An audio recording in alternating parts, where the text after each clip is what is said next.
Hello, hello, and welcome to Wheel of Games. Today we're going to be starting Frosthaven.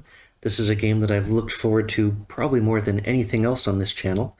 I've been wanting to play this for years. I kickstarted it right when the Kickstarter was announced and pretty much fully backed that. I've even got the little organizer stuff set up. Really been wanting to play this. Frosthaven is the sequel to Gloomhaven. Both of these are very long-term legacy-style games where you are playing a group of mercenaries. In the original Gloomhaven, you're basically a adventurers at the tavern on the east coast of whatever the main continent is. But it's an already established town. It's got soldiers, it's got military or merchant rule, things that you can adjust and change over the course of the game, but the town already existed.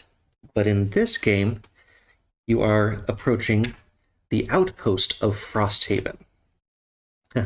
So it's literally bare bones. There's space for all of these buildings that can show up over the course of the game. And you're literally going to build this up from an outpost into a village to who knows what by the end of the game. So it's really much more of a impact that you can have on the town as you're building this up, which is one of the things I'm really looking forward to, is what's this going to look like over the course of the game as we apply stickers to this board. There are a lot of scenarios in this, just like there are in the regular Gloomhaven. I think there's a total of 137 of them. And there's even these huge like tracker boards that you can sort of punch out to reveal the scenarios as you're coming across them. Oh, neat little icon references too on the backs of these. I've been playing Gloomhaven a very long time. Gloomhaven I've played with my Wednesday night friends group off and on for longer than 5 years. At this point, we've gotten like maybe halfway through the Forgotten Circles expansion. Although we play mostly in Tabletop Simulator, which has great mod support, although I always make sure I've got physical copies of this stuff. With Frosthaven, as in Gloomhaven, it's really divided between two different modes that the game operates in. The first that you would probably think of whenever you think of we're going to go play a game is the scenario mode, which you take your characters and you enter some kind of dungeon, or maybe it's even in the city itself, some kind of event is happening, and you lay out map tiles, your characters arrive, you lay out the monsters, and you've got objectives to complete, and then over a series of rounds, you select your cards, the monsters draw what they're going to be doing, and then you basically fight it out over a series of turns until either you've met the victory or defeat conditions. That's scenario mode. That's what you would typically think of as the meat of the game. It's where you'd be spending most of the time. The other part is the campaign mode, and that's where you're doing activities inside of like the outpost of Frosthaven itself.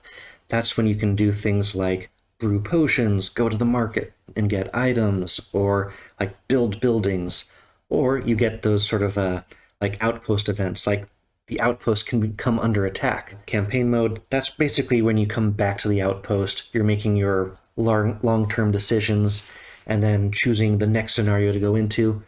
You do your next scenario. And it basically goes back and forth between those two different modes. So with this game, something that's important to note is I'm going to be sort of splitting how I'm playing it between the tabletop in front of me and also using Tabletop Simulator, where I've got a pretty good mod established so that I can avoid having to shuffle 1,000 cards. Not a big fan of shuffling. So let's see. Yep, got the audio configured right this time. There we go. I've got a number of different views open, so it's I'm going to have to get used to all these new keys. I do have the Frosthaven mod loaded up in Tabletop Simulator, and I'm going to be using this for managing like drawing attack modifiers and some aspects of the game. But I am still planning to play tabletop with everything that's like all the map tiles, the figurines, those kinds of things. I'm planning to use the map. I've got the removable sticker set, so I'm planning to put stickers on this board, use the building cards that are like in front of me. Essentially everything that's going to involve stickers, like enhancement stickers for the ability cards, things like that. I'm probably going to do that inside of Tabletop Simulator. So an example of something that I would do in Tabletop Simulator would be managing the campaign map. For whatever reason, I don't like marking up sheets of paper, and they are really nice. There are plenty of spaces on this thing so that you're not going to run out realistically, but for whatever reason, when it comes to these things, I like to keep them pristine as much as I can. So I'm going to be keeping track of like the character sheets, the campaign sheets. I'm just going to mark those inside of Tabletop Simulator. That also is going to allow me just one more thing I don't have to dig out when I'm setting up to play the game. Another thing is like the potion grid. One of the things that you can do is when you're collecting resources, you can get herbs, and you actually have to test out the result of brewing different combinations of your resources together. And each time, like the first time you do a combination, you punch out one of the spots on the grid. And I think this is super cool, but I'd kind of like to keep it intact, so I'll be using the virtual version of that over to the side. And the same thing with the scenario trackers. They're very cool looking. They've even got awesome reference sheets on the back, and there's a nice like reference as to what all the different colors and icons mean. I'm going to be doing those things in Tabletop Sim. I am planning to use like the actual ability cards. Like I'm going to have like the physical ones so I can look through. I'm going to basically pause time whenever I'm making some kind of long decision, like planning out the round, and then we'll come back in and it's like, okay, let's flip over the cards and start the round. I'll say like, this is what I'm planning to do this turn. Like, this is what we've set up. Okay, start round, and let's see what the monsters are doing and how that's completely messed up my plans. It was very important to me to not just use Tabletop Sim, even though it's a really cool mod. I've played the Gloomhaven version of it with my friends for years. I love it. But this is part of why I wanted to do the channel, is I want to actually play with the physical components and play with the board on the neat table. So that's why we're going to play map, board, and then all the sort of tracking stuff that I don't want to have to pull out will be in Tabletop Sim. Yep, and I've put some shortcuts to jump between the different characters that we've got set. Yes, I'll also be using the event cards from inside of Tabletop Sim, because that's stuff you may need to shuffle. All the attack modifier decks, that will be from Tabletop Sim. I suppose I should talk about what's actually on, like what's on the campaign tracker. Up at the top, this is basically the passage of time. You're going to go between summer half of the time, and then every 10 scenarios it swaps over to winter and then back to summer. Different kinds of scenarios will be more likely to happen in in events. The town is more likely to be attacked during the winter, for example. Just to start with, on this board, whenever you reach one of those things, you read out that section from the storybook. Scenarios are also going to tell you to write in events at certain week thresholds, or like it'll say, yeah, this event is going to happen then, and you write that into the sheet, and whenever you get there, that story event happens. Other things that we're tracking related to the town, so we have materials.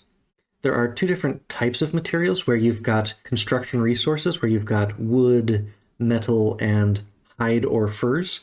And those are the things that you're typically using to build buildings, or potentially, like if you're crafting a hide shield, for example, you would use some hide to construct that. Those three. And then you've also got 6 different types of herbs that you would be using to brew potions. Now, there are separate supplies between the characters. Let's jump down to one of them. They also have their own supplies for all of these different materials. There is a divide between those. So anything that's in a character's personal supply, they can use to craft, like, say, a shield for the banner spear here. She would craft out of her own resources from her personal supply.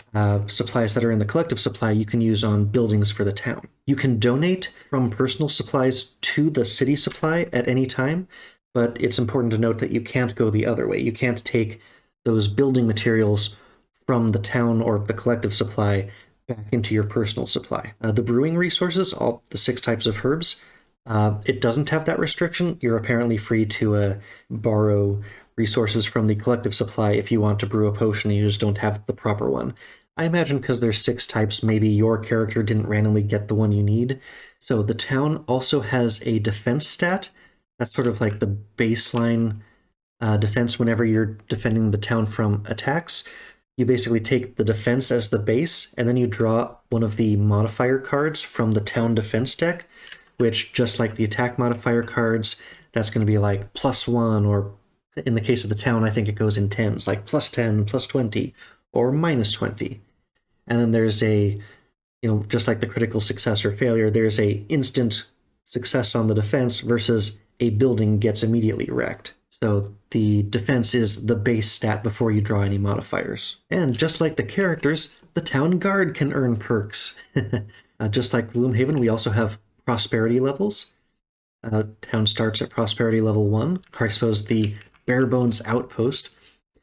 And as you go up in prosperity level, that's going to unlock some buildings. You can see that the hunting lodge here, you can improve that, or I guess build that at level 1. That's what the gold on the left is. But for example, the walls, there are 5 different wall segments around the town, and this southernmost one, wall K, needs a prosperity level of 2 before you can build it, whereas this wall M over here requires prosperity level 4. So the prosperity level is a requirement for upgrading buildings to next level. For some of them you can build right away. And of course, a record of all of the retired characters.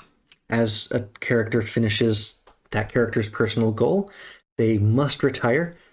I believe the retired characters also have like specific, they go and start a building when they retire, which is a neat thing. Each character has sort of a story section the first time that character retires. And I believe, story-wise, they stop adventuring, but they basically like start some kind of business in the town. So that will unlock new buildings in the town as characters retire as well. Let's see, I suppose that means this is a good sort of pausing point so we can talk about characters. Now, I am playing solo, planning to play with 3 different characters. I suppose they say 2 for complexity reasons. You don't want to overburden one person, but I've done a whole bunch of like 4 character things in like solo, the Gloomhaven video game, and things like that. So I've handled that before, but I am not taking on the by far most complex character who's in the box, the Geminet, who's basically 2 characters in one. I'm fine with 3 characters in one. I'll hold him off until my friends catch up and we're ready to start our own Frosthaven playthrough. Maybe then I'll be able to take the Geminet when I'm not handling everything else. So the characters I have chosen to play with, the first one is the Banner Spear. This one I think calls the most to me as a, commander type character. I like to give orders and have to be careful not to take over the table kind of things. So the Banner Spear is, let's see, I've also got one more camera view, a sort of side angle one.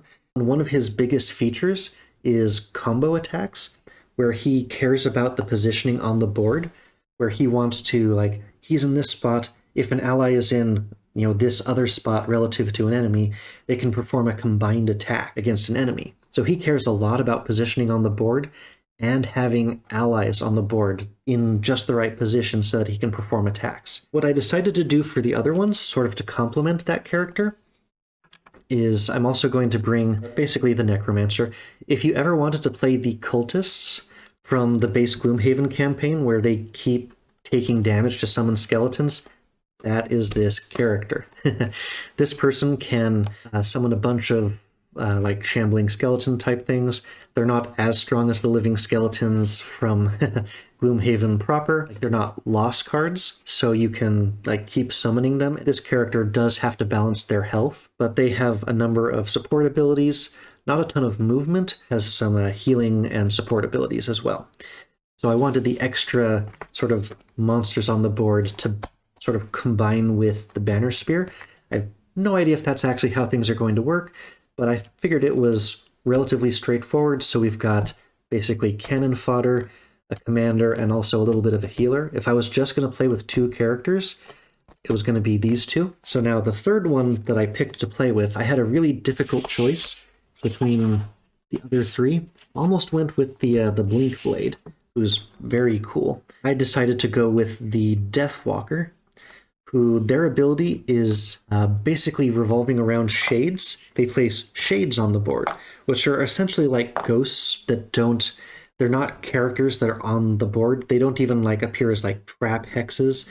They are just, it's in that space, but that space is still considered empty. The shades that they put on the board, some of their cards will allow them to move it around, but those shades can be used. You can use those for attacks. There are some cards in there that will allow you to do heals or or other special like negative effects based on having those shades on the board. Typically, you need to basically kill your enemies in order to get those shades on the board. So it's a bit of a difficult thing to get them on the board, and a whole bunch of this character's cards rely on expending, like removing those shades from the board to make a powerful attack. So this is going to be an interesting one to try out, but I'm going to try going with these three. For the other two characters, definitely the simplest character, and the one I would recommend if someone is new to Gloomhaven, is, I think it's the Drifter, but this is basically like the complexity level of 1. This person moves, this person attacks. This is a high hit point melee brawler character, and I would definitely recommend it. I know at least to a couple of my friends I'd recommend this one. The one that I almost picked, and if I wasn't using the Deathwalker I would have picked, is the Blink Blade. This is a Quattril who basically has a little time-altering device on their back. They essentially have these little time tokens, and every card that they have is split between slow mode and fast mode. Every turn that you do in slow mode, you gain a time token. Every turn you do in fast mode removes a time token. You run your slow mode turns and you build up what you need in order to do one of those fast mode turns that can do a whole bunch of damage, but you can't do a whole bunch of those fast ones in a row. That one was really interesting. Someone who I believe can definitely do a ton of damage, get in there at the right time, and I think looks like a whole lot of fun to play. I definitely know friends that I would recommend that one too, and I almost picked it for myself. If I was doing 4, probably that one, but I want to try doing one with fewer than 4 this time. These are the 3 characters we'll be playing with. In the bottom left of this particular screen, you can see that I've got something called the Gloomhaven Assistant running. What this thing allows you to do is, for all of the monster stuff, it will basically spawn the monsters as you go through the scenario. I have it hooked up, like it's linked to this tabletop scenario. There's some really nifty, awesome mod stuff, so that as I like draw cards or deal, even like change the life totals in here, that's going to be reflected in, I mean, right now this is blank, kind of like the monster drawer when we were doing Mansions of Madness. But this thing will be able to track all of the health totals for the monsters. I can use it for my characters. I can even use this for the loot decks. So yeah, I can draw like loot cards from there. I can use the monsters' attack modifiers. I can use this to track all of the elements and stuff. And if I had it plugged in, I could even use the automated Forteller Narration.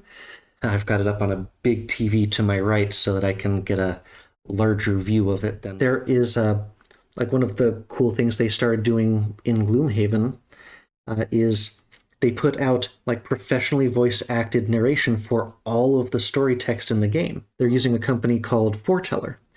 And one of the things you can do, even with the official Frosthaven, there's an official Frosthaven Assistant. This one is modified to work with the tabletop mod.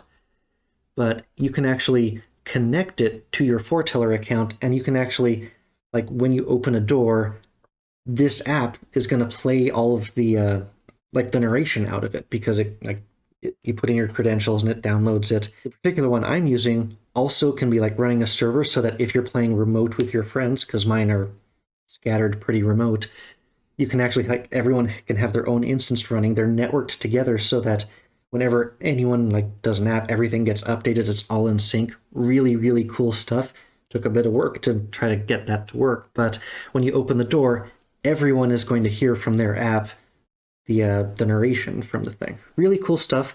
I'm not planning to use the Forteller narration here, mostly because I'm pretty small and I just don't want to have to worry about copyright kind of things. I believe there's a setup where you can, like, as long as you promote their narration stuff, you're allowed to use it. But I'm pretty sure there was some kind of sign-up thing that I wasn't comfortable with, so I'm going to still read the story stuff and voice act myself for this. Certainly when I'm playing with my friends, I'll try to get that hooked up for our private use. It sounds great. I played a little bit with that offline. One of the other things about like using this channel is I want to use the physical pieces more rather than just like doing everything in Tabletop Simulator. It gives it more weight. It just looks really cool. So that's another one of the reasons for like starting the channel is I want to play this at least as much as I can in the real world. What matters to me most about playing like on the board is playing with the map the miniatures. But yeah, I think that's a good intro into Frosthaven. Yep, we're mercenaries. We've arrived here. I mean, I imagine we're going to get the story in like scenarios 0 and 1. Why are we going to Frosthaven? Is it because it's a, new territories? And there's this settlement, maybe Frosthaven has hired us to be its like initial guards or something. I think we're ready. I'm going to try not to make another hour-long start to this one. I'm going to get straight into this one. I'll unpack the tuck boxes and get all these characters set up.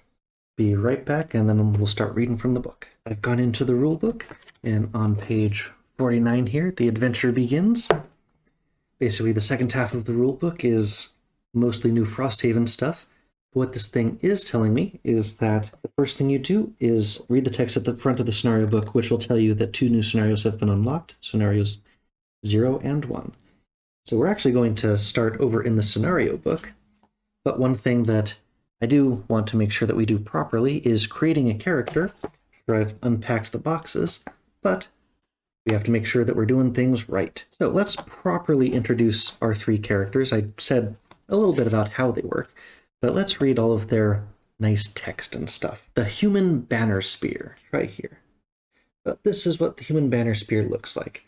And it also has a nice stats overview and even which type of elements they tend to use, which can be useful for pairing characters that use alike elements. Northern human settlements existed long before emissaries from White Oak traveled to Frosthaven, looking for new ways to expand their merchants' guild. When these endeavors only led to angering the Algox population, the Southerners fled, leaving the ill-prepared fishing village to face the blowback.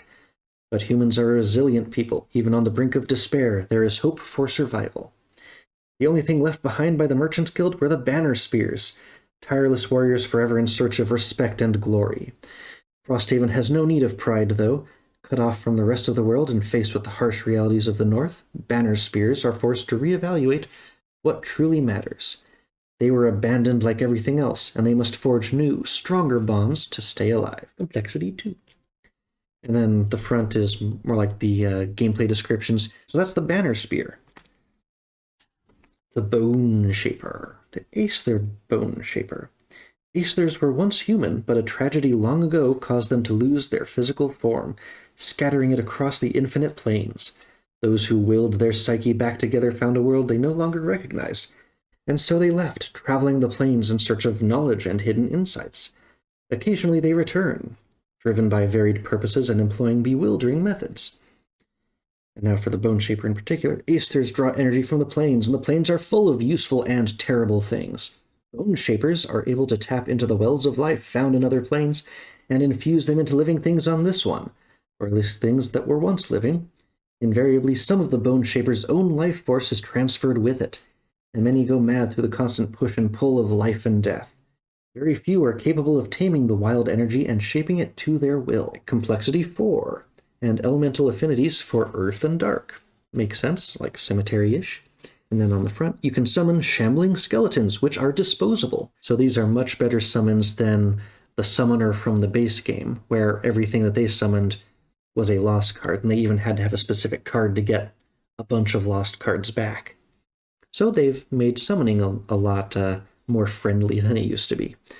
But be careful with your hit points, as many of your abilities will force you to suffer damage. Many of your heal abilities specifically target your allies and not yourself. So we have Fragile Caster, the Bone Shaper.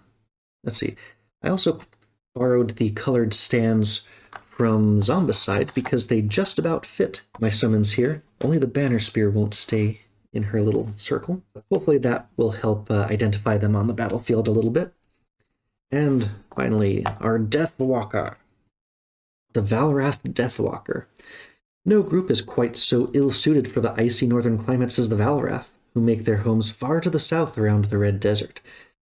There was once a great war in the region between the Valraths and the humans, both equally interested in conquering the Stormbrew Plains for themselves. The two nations have since made peace, and the Valrath government in particular has made concerted efforts to forsake its aggressive past. In more recent times, they have focused on economic strength over the physical. There is a saying among the Valrath, in order to survive the ice, one must have an icy soul. This is apt for a Deathwalker, a nomad bent on atoning for the Valrath nation's past sins by ensuring the souls of the dead find rest. Wherever a great tragedy falls, a Deathwalker is usually not far behind, and Frosthaven has seen plenty of tragedy. Middle complexity and elemental affinities for darkness. And this is also another caster. So we've got 2 low HP characters and 1 high HP character, and we will have a whole bunch of skeletons, hopefully. If that strategy pans out, we'll have a bunch of skeletons that we can use to absorb hits for us. We've introduced the characters now. Now we need to get the personal quests, and I guess I'm going to go into Tabletop Simulator for this. Okay, found the personal requests. Because this is something that's going to involve some shuffling, for each one of these characters, we are going to draw. Let me make sure I get this right. I think it's 2. Let's draw 2 cards from the personal quest deck. Keep one and shuffle the other back into the deck. And I'm going to do it in order of Banner Spear, Bone Shaper, Deathwalker. So first up, we draw 2 cards. And let's see what these are. So the first one, the study of plants. Plants are infinitely more interesting than people. There are so many varieties, and each one has unique properties. If you could do nothing but look at new plants all day, you absolutely would. But you're running out of new plants to look at. Luckily, there's an entirely new ecosystem in the northern part of the continent. Personally collect 5 different types of herbs through loot tokens. And then the rewards, you would open an envelope for when you complete this quest. I think that unlocks a building, probably something that has to do with plants. And if you've already unlocked 24, then I believe you would unlock 42. Now our other one, this is the Banner Spear. So let's see if we can find something that sort of matches. Explore the reaches. Who are these people? They come all the way to this glorious wilderness and then huddle together in their drab little buildings. It's madness. You will climb the tallest peak and go farther out to the snow plains and frozen seas than anyone else has done before. You will see the glorious sights yet unseen. Complete 5 different scenarios that require, I think that's a ship. I'm not sure what the second one is. Maybe that's like climbing rope or a sleigh. This one just sort of appeals to me because the Banner Spear also talked a little bit about glory. Maybe not so much the plant one, but I kind of like this one. So we're going to take Explore the Reaches, and that will be the personal quest for, let's see, can I jump over while still holding it? Yay. That's the personal quest for our Banner Spear. Let me go back up over to here and zoom back in. We'll take the other one, and we're not going to remove it, but I'll set it aside just so we get new things. Now, draw. These are going to be for our Bone Shaper, searching for the oak. Most people believe that the great oak in the capital is the true face of the divine, but you have heard rumors of a great prophet who brought a sacred acorn from the north to plant the great oak. The true oak is somewhere in this frozen waste, and you wish to gaze upon it in awe. Personally loot 8 total lumber cards through loot tokens to unlock a special scenario and then follow it to conclusion. Sometimes those can be even change of scenarios. And the other, this is the Aether Bone Shaper, the Aether Outpost. Frosthaven is not such an obscure place as it once was. It seems stories of the strange occurrences and fantastic creatures have reached far and wide, and there are certain parties interested in founding research outposts in the region, reasoning there is knowledge to be found. Now it's just up to you to do the legwork. Immediately unlock a strong foundation and follow it to a conclusion. It's literally the Aether Bone Shaper. I feel like it just, that's a little bit of kismet. I feel like I need to go with that one. This is going to be our Bone Shaper's personal quest, and it does say to immediately unlock, 65. Okay, so we're going to have to go over and do that after we've unlocked 0 and 1. We'll do 65 as well. And this one also goes. We'll shuffle these back in after. And now for our Deathwalker. We get 2 scenarios, and we get to pick one. What do we got? Life lessons. Life is all about the experience. It is fleeting and really only meaningful on a very small scale. To you and those in your immediate surroundings, the best thing you can do with your life is just go out and experience as much as possible. Have fun, find adventure, and maybe get a little blood on your face. So gain 150 experience from ability cards. Okay, with our Deathwalker, maybe that's an inverted thing. And then the Merchant class. Merchants rule the world, money is power, and you'd do anything to get your hands on some. You figure if you can gather enough equipment together, you may be able to set up your own shop somewhere and work towards becoming a real merchant. Let the suckers keep fighting in dungeons over scraps. So it opens number 37. Now, simply from having read through the rules, it says you cannot purchase items until building 37's on the board. So it appears that once somebody has accomplished this, that's one way to get a merchant on the board. I'm sure there are others. So if I was metagaming, I would pick that one. But talking about having the Deathwalker be having a lot of thirst for life just kind of brings a smile to my face. Yep, the Deathwalker saying, live life to the fullest. I think that just is fun. So I'm going to go with the fun option. Okay, no other things, but we do need to explicitly track the experience, specifically from ability cards, because you also get experience from like completing scenarios, so I can't simply just look at our experience tracker and say, oh yeah, this is how much XP we have. No, it's a specifically separate one. I'm going to have to count that up on each one of these things.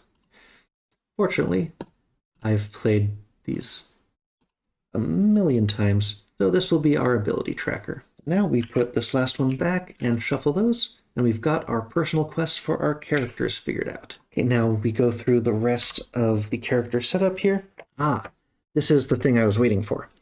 I want to make sure I got this before the scenarios. Items, starting items. You have 30 starting gold to spend on items. This is at level 1. For each level above 1, it increases that starting gold by a little amount. To spend on items. Items provide extra bonuses or abilities for your character. You can purchase any of the items in the available purchasable supply, which is items 120 through 128.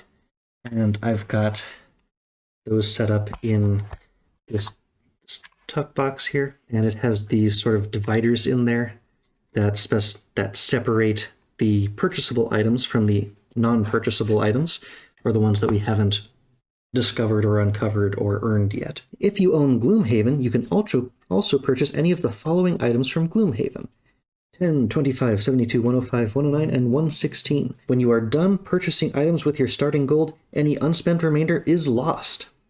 This is to signify that you've basically brought this starting equipment with you to the north when you got here. This is what you purchased, what you have with you when you start. Because remember, there is no merchant at the start, so the purchasable items, the only way to get them is at the start when you create your character right now. So I need to dig those items out of Gloomhaven proper so that I've got a full set, and we'll see what we can buy with 30 gold for each of these characters. And now I have moved the big map out of the way. I've got all of the available items on this board, and I don't think they're going to quite be visible there. But we've got a poison dagger. During your attack, inflict poison with that attack. The heater shield. When you take a damage from an attack, you can get shield 1. Amulet of life. This basically gives you a heal of 1. Pretty much good for removing poison, but at the lower levels, every hit point counts. Circlet of elements lets you switch one element into another one. The Warden robes. I think this one's going to be essential for one of us. Whenever one of your summons suffers damage from an attack, that summon gains 2 shield for the attack. It costs 30 gold, so that's going to be all of the Bone Shapers starting gold, but this is just, it's clear and obvious the person who's making the sacrificial skeleton army is going to want to protect their investments, so 100% on that one. Then we've got leather armor. Whenever you're attacked, before the attack modifier is drawn, you can, well, not whenever, it does get expended. The attacker gains disadvantage on the attack. Winged shoes, all of your remove abilities for 1 turn into jump, basically flying for a turn. Boots of speed allow you to manipulate your initiative score, plus or minus 10. The weighted net allows you to add the immobilize condition to one of your attacks. Yeah, ranged attack ability. And this bottom row are the ones that I pulled out from Gloomhaven, and it's a really interesting bunch, because some of these are things that you would only get much later on, or some of them are even like scenario bonus things. So the Warhammer, you can add stun to your entire attack action from a melee attack. That one is tempting for the Banner Spear because they have some area of effect attacks, and this is for the entire attack action. The downside is it's a 2-handed item, so it would take up both of your hands. You couldn't, say, bring a dagger and a shield. The Jagged Sword. You can add wound to a single melee attack. Shoes of Happiness. This is one of the really weird ones. It costs 50 gold, so you could never do it while making a low-level character. This is item 72, and I'm looking at it. Unless this thing is like, the item numbers are different in the second edition, because I've got the first edition. But the Shoes of Happiness, if you move 6 or more hexes on a turn, gain an experience point. I'm pretty sure that item got nerfed later on, so maybe this isn't adding up right for some reason. This is my item 72. So, okay. Flea-Bitten Shawl. You are considered to have an initiative of 99 for the purpose of enemy focusing, meaning that they will always choose to attack someone else, so basically you're always last in tiebreakers. The Thief's Hood. You can only use it once per mission. You can turn your loot 1 into a loot 2. And the last one that also seemed odd because it's a relatively higher level item, or something you would only get at like higher prosperity levels, I mean. It still only costs 20, so we could actually afford it, but the Fueled Falchion. During your single target melee attack, the target and all enemies adjacent to it suffer 1 damage. That's a really good thing. But we've only got 30 gold as level 1 explorers. I know what the Bone Shaper's getting. That one is set. So I'm going to think about what's best for the other 2 characters and be right back. Well, for our Banner Spear, because that person's going to be on the front lines pretty much constantly, I think it makes sense to get leather armor and the heater shield, so give disadvantage to attackers and gain some extra shielding. That's a good combo, 15 apiece. That's all of their starting gold. And now the Deathwalker. That's an interesting one because they don't have summons. They've got the Shades. They have a couple things that they could summon, but there isn't an obvious thing there. They like shadows. Maybe they turn things into shadows. Like, they don't strictly do melee attacks versus ranged attacks, so nothing's really making itself stand out to me. Okay, so the way I've decided to break this tie is basically the Deathwalker. The way a lot of their abilities work for like trying to get more shadows on the field is if they kill an enemy, one of their cards allows them to sort of mark that enemy, and then when that enemy dies, put a shade on the field. The Deathwalker's going to want to do a lot of like last hitting of enemies, maybe like to make that shade immediately, or at least they want to deal damage and get them low enough so someone else can finish them off. So I really want that directed damage from the Fueled Falchion, because even though it's only 1 use per scenario, being able to do an extra point of damage, that could be essential. And it's also, because it says during the attack, like not before you draw the modifier card. Actually, no, there are specific rules on that. You have to, I'll look that up when I get to use this. You may have to declare that in advance of drawing the attack modifier. That's one of the things that they clarified. I don't want to say changed because maybe it was always this way, but they clarified in the Frosthaven rules that all attacking stuff has to be done before the modifier card is drawn. That's one of the things where I've been playing forever, and that rule may have changed over time. Deathwalker has spent 20. They have 10 left. Really, the only thing that they can buy that's left here, and everything else is just going to get lost, is the Flea-Bitten Shawl. That is going to help the Deathwalker get in, say if they're amongst all of those shambling skeletons that the Bone Shaper is summoning, then that will force the enemies to want to attack all of the summoned skeletons. Like if they're all in melee combat, they'll go after the Deathwalker last. We have all of our starting items now. That is it for character creation. Our characters are fully created, and we are ready to go to the scenario book. Okay, here we go. Scenario book. Page 1. Welcome to Frosthaven. With your head down, you march, 1 foot, then the other. You try to block out the pain, the throbbing in your toes, the numbness in your face. Just keep the rhythm, you think. 1, 2. But the wind isn't so easily ignored. It claws at you, whipping up ice and snow like tiny hooks, making every breath difficult. Your skin is thick. You always prided yourself on that. But nothing is thick enough for this. You are walking through the frozen wastes, a place far to the north where only the hard and the lost dare to travel. Of course, that's probably why they hired you. It's been 10 days of plowing through snowdrifts as high as your waist, and then there's still no sign of the town. Your mercenaries hired as part of a support team, the first group of the season sent to check on humankind's most distant outpost, Frosthaven. It's a place forgotten by most of the world, a tiny settlement carved out of the frozen wilderness that, for half of the year, is wholly cut off from the Empire, isolated by towering, unbreachable drifts. But as of last week, just enough snow has melted off the Imperial Pass for a team to get through. They were hiring, and your coin purses were empty. So then, here you are. No one really knows what awaits you in Frosthaven. Your snow-muddled mind struggles to imagine what sort of people could survive through the winter in a place like this. But whoever's there, you hope at the very least they've left a fire going. So, new scenarios. Unlock scenarios 0 and 1, Howling in the Snow and a Town in Flames.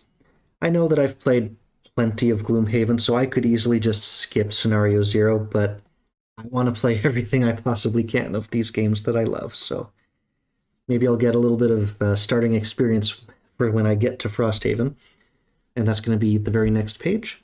But first, I want to go into here. Let's get up to this scenario tracker and unlock some scenarios. So, Howling in the Snow. And the way Tabletop Simulator works is if I click on this button, that's going to load that scenario into here, and hopefully that's also going to load it into the Frosthaven Assistant that I've got going. Hopefully everything will work just as I've planned. If not, I may need to pause and fix a whole bunch of stuff. And then we've also unlocked Scenario 1, which is, I suppose, a slight spoiler, a town in flames. Oh no, the towns are going to be in flames. There are more attacks in winter, and we just learned that during the winter season, it's completely cut off from the Empire. Yeah, this road through the Imperial Mountains to get there is completely cut off during the winter. Oh, and if you've played Gloomhaven, the Copperneck Mountains are the northernmost mountain range that you see when you're in Gloomhaven. It's taking place right in here. Oh, and it even says 0. Howling in... Oh, that's nice. That one's actually unlocked here as well. Oh, right, and 65. 65 is something that was unlocked via a quest. Looks like it's this one, and this is a 4-mission series. But we got that from the personal quest of one of our... Yep, a strong foundation. So that is something that will be available after we've unlocked basically the ability to go to any quest we want. I'm sure we have to arrive in Frosthaven before it makes sense to go to any of those side quests. I'm hoping... Oh, I did also name the characters. I forgot to put that in. The human banner spear is Disha. Our bone shaper is Ison. And the Deathwalker is Zane. So now I believe I should just need to click this. Mark as complete? No. Load the scenario? Yes. Okay, preparing launch. Ooh. Look at this. It's automatically giving us, so 4 and 5 are elite. We've got 6 hit points. And we've got one regular one, who is number 6, who is a regular. And if we go back, like if we were playing this in Frosthaven, it has fully set up the map for us, put everything on there. Like, it's definitely a big time saver, but I want to play with the board. So now I need to actually read everything out on the scenario book in front of me. But what's important is the tie between this and over in the app. So now the Gloomhaven Assistant here, it's loaded all the monsters in, but I noticed that it has not loaded in my characters. Okay, there we are. I've added all 3 of our characters into the Frosthaven Assistant. Hopefully it will remember and link them properly to our characters over in the Tabletop Simulator. That's one of those things where I'm just going to have to figure out over time exactly what makes these two things work nicely together. Both in-game on this thing as well as this. It's going to figure out, like for each of the drawn ability cards, what the monster's initiatives are, as well as I'll probably have to enter the initiative based on the cards that I put down. Maybe if I used that in the app, it might order them for me. That might be a reason to start using the app cards too. But we're just going to figure that over time. I want to get into this. Now I think we are ready to read Howling in the Snow. I'm going to set up what it has told me. This also specifies the 3 different tiles that are used in this game. And just for the sake of, because it's the first time I'm doing this, I'll show on camera exactly how I'm doing this. I've got a tile organizer here, and I've sorted by the numbers. So inside of this thing, I've got like 13, 15, 14 to 16. There we go. Found that pesky 13A. So here's our maps set up. And at the start, we are only going to see things on this first tile. We're going to have a door in place there. Yep, so scenario key, we are going to have hounds. Looks like hounds are the only monsters we're going to run into in this scenario. So I suppose it's nice that we've got that set up already for us. Oh, it even gives us the monster stats because it's level 1. So they have basic retaliate, which means whenever you attack them, unless you also killed them, they deal direct damage back to you. Retaliate damage can't be shielded. Even more controls than I thought. I could even track their status ailments and stuff in here as well. Howling in the snow. Oh, it even gives you a complexity, perhaps a length marker of 1 to 3. The designers and who wrote it. Nice things. Because this one was kickstarted, there are a whole lot of like guest scenario writers for a lot of the side scenarios. So there's a lot of like special credits for extra stuff, and it's also a big book of scenarios. Okay. So scenario goals. This scenario is complete when all enemies in it are dead. At the end of that round, read section 2.2. Introduction. You were warned the journey would not be easy, that the weather would sap your strength and beat you into submission, that terrible creatures lurked in the mountains, waiting to fall upon unsuspecting travelers in a bloody frenzy. You wouldn't have expected, however, that the most mundane of threats may end up being the most dangerous. Wolves. The howling started last night, signals to the pack that prey was near, and now they have gathered, stalking you as you move through the mountains, looking for weaknesses. This is no time to be passive. You know it's only a matter of time before they strike, going after the slowest, oldest members of your caravan. If you want everyone to survive, you'll need to show these animals that you are not to be messed with, that you are not prey. Okay, so there are special rules for scenarios. Do not set up the Hound Monster ability deck. Instead, each round, on initiative 26, all hounds perform a specific action. So this is actually trying to make things even easier for you, because we're not even using the monster ability deck this time. So now we know the hounds are going to do the exact same thing every time. They'll be super predictable. At initiative 26, hounds will perform move 2 and attack with strength 2. Each character reduces their hand until it contains only the following cards. I spent all that time choosing what cards I wanted in here. I even put the other ones back, and they're going to tell me, no, only use these cards. Okay, I'm going to modify things until we've reached that, and then I'll be right back. Okay, I've modified all of the decks so that I have a significantly limited number of cards. Basically took out a third of what would be your normal hand size. In an attempt to make things easier for you, they've messed up all of my very carefully laid plans and made me use cards that I was not planning to use, so whoops. Well, we're going to see how this one goes. It's still at least level 1, and I'm going to have to learn how they want me to play these characters, I suppose. Okay, so I've done the special rules thing. I've set my hands to be exactly what it says. And then section links. For a more in-depth guide on how to play each class, read section 197.1, which means page 197, section 1 on that page. And when door number 1 is opened, read section 2.1. Now, door number 1, I haven't set up the actual things on the map yet, but door number 1 is going to go right there. This may be the first time I've actually set up all of the things on a real map. Even with my old Gloomhaven, like, I always played the online version and never actually did this. So I'm going to set up the map proper and be right back in another second. Here we go. So I've set up the starting map, but the side view at least shows a little bit. Maybe I'll try to scoot this a little bit forward so we can see what's going on a little bit nicer.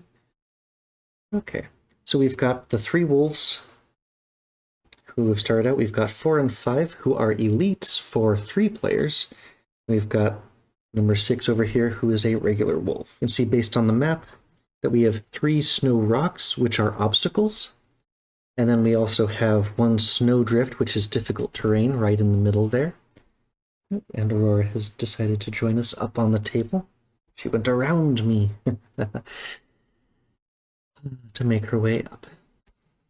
So one thing I'm definitely noticing, aside from just spending time actually setting things up, we're going to sit there now. Are you happy? Okay. So I've set up the board. The more I play, the more I really like the layout in the tabletop simulator stuff. I mean, that's why I've played that way for years and years, is it clearly identifies with like the green outlines and stuff. Yep, those are the obstacles, whereas with the real life components, It's just a little bit harder to see. I feel like I may be talking myself into just going full tabletop sim on this one, which would be a little bit disappointing, but I would be very happy. It would make my life so much easier. So, I don't know. I guess let me know in the comments if you think I should really stick with doing the tabletop, the actual tabletop version of things. I feel like the presentation pops a lot more with that one. These are our entry points, so that's where I can put our characters to start with, on those 4 starting points right in the front. We'll put our banner spear in the middle, flanked by the other 2. I'm at least going to go with this for scenario 0, and we'll just see how it works. I may switch, but not this time. We are finally ready to play. Let's play. Notably, the scenario will progress as soon as we open that door. Okay, so I'm going to plan out my moves, because I'm not going to make you watch this, because I do not know which cards it has forced me to use. So I'll be right back, and then we're going to take turn 1 finally. I'm ready for round 1. The strategy for this round is we know the wolves are going to be going pretty fast, and they're also going to be moving 2 each time based on the card that they've been given. So they're going to move 2, which means they're not going to get up to me, but they're all going to advance this turn. This guy in the back, because he's got obstacles in front of him, he's going to be the last one to get to me. They're not really going to group up for a big attack, which means my strategy for round 1 is prepare, do all of my summon stuff, basically get ready for battle. I've arranged my initiatives. Now let's go into, let's see what happens when we start. Does that affect? Yep. Affected our assistant. So it did. Okay, if I put the cards in place inside of Tabletop Sim, it does automatically pull over the initiatives. Oh, and it did also, yeah, they programmed it nicely so that nothing special. 26, it's just always going to do this move every time. It put them in properly. It even has everything in the initiative order exactly as I put them in. Our initiative order is first the wolves. So whenever monsters are going, you go in the initiative order. Everything of a type goes together, so all of the hounds. Notably, in Frosthaven, things like guards have been merged together into just one generic thing, so there's not like town guard, Inox guards, things like that. They're all just guards. They share the same monster ability deck now. Elites always go first, going from lowest number to highest number, and then the regulars go. So this number for elite is going to come for us. It's going to focus on the person who is closest, but we are all 4 spaces away. Then ties are broken by our initiative order. Now this guy in the back, we've got obstacles in the way, so he can only move 2 to there. And then the regular goes, he moves up by 2 to there. Now our people go. Our banner spear has 2 things they're going to do. So whenever you're selecting cards, each character is going to select 2 cards for each turn. These numbers in the middle are initiative numbers. You have to choose before anything gets revealed which of the 2 you're using as your initiative. So I wanted to make sure I went after the wolves, because if I went before them, maybe if I moved forward or something, the wolves would then get to attack me. That would suck. So I've made all of my people move slow this first round. And I'm going to use the summon reinforcement bottom portion of the first card, and then I'm going to use my javelin to attack for strength 3 at range 3, creating wind. I don't think the order of those 2 things matters in this case. But time to actually punch out a thing. Where's our reinforcement buddy? Here we are, and he is our ally, so he gets a blue base, and he gets summoned into a space right next to us. Whenever you have summons, they always act immediately before you in the activation order, but they never act on the turn that they were summoned. So starting next turn, if we had an initiative of 60, then when we're looking at that initiative order, our reinforcement would act immediately before the banner spear at initiative 60. So we've summoned him, and now it's time to make our first attack of the game. Notably, we're also going to be creating some wind. Gotta manage 3 windows here, so let's see. Wind! Yay, wind element is now... Technically, this happens at the end of the character's turn. You cannot use an element that you've created within this particular same turn, but I just hit the button now because I know not to use it. And it's an attack of 3 against a monster in range 3. Now, figures in Gloomhaven, figures do not block line of sight to each other. Neither do obstacles. Really, the only obstacle like thing that will block line of sight are the walls around the outside of the tiles. Anything that's within this map tile is connected. If you are attacking someone who is adjacent to you with a ranged attack, you are at disadvantage, which means you draw 2 attack modifier cards and you have to use whichever one is worse. Advantage is the opposite. You could draw 2 and take the better one. Thankfully, I've got some options here. And something that I want to do is set up the Deathwalker for a kill, hopefully next turn. So if I can reduce the hit points of this elite, you never know. And draw the first card. It's a -1. So we deal 2 damage to that wolf. So this is wolf number 4. Over to this thing, and I can click on this wolf. 2 damage. And there we go. And one of the neat things about all these fancy integrations is if I go back into here, hey look, the right wolf had its stuff modified.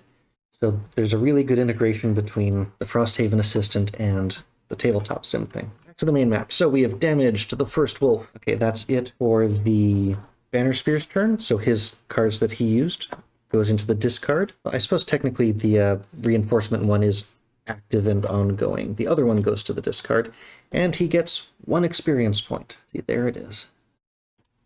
Okay, 1 experience. I'm used to using the Gloomhaven assisted app, and they moved everything around in the Frosthaven, the newest version of things. So I'm still getting used to that app as well as struggling a lot here. I'm sorry. Okay. The next one up is our Shadow Walker. So the first thing they've got is they're activating Call to the Abyss. This is sort of their keystone card, or capstone, I suppose. There we go. So the bottom half you can use to freely place one of those shade tokens, or if you use the top half, then whenever you attack a monster, you get to mark them with one of your tokens, and when that monster dies, you place a shade in the space that it occupied. And it doesn't have to be you that kills it. As long as you've marked them, then when they die, a shade will be placed in that same spot.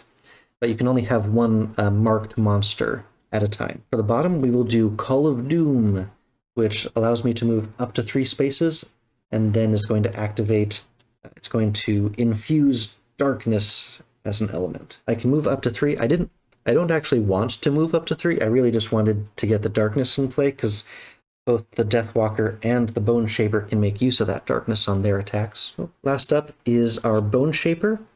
The 2 things they're going to activate are Life and Death. This is the first of their summon cards.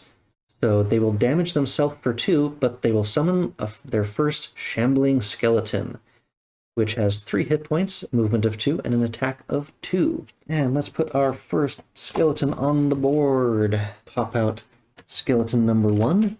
And this reinforcement fellow is going to be right next to our first one. Summons have to be placed in a space adjacent to the summoner.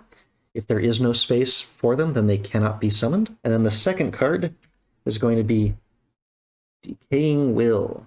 And I'm using the bottom half of this one. All of your summons attacks are unaffected by retaliation. So we've done all of our actions. Now it's the cleanup phase.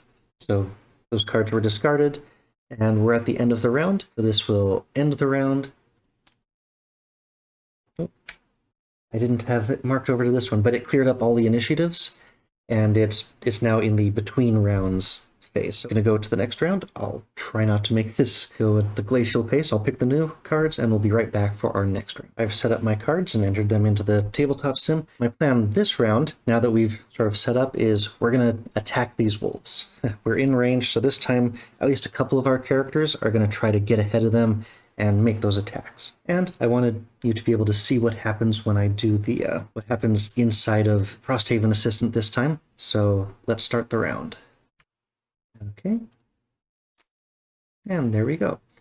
So we can see that Disha, our Banner Spear, was able to get in front of the hounds, and Zane was just a little bit late, and Isoan is after that. So you can do the 15, the 26, 28, and 81, and everything. So our Banner Spear is going first this time.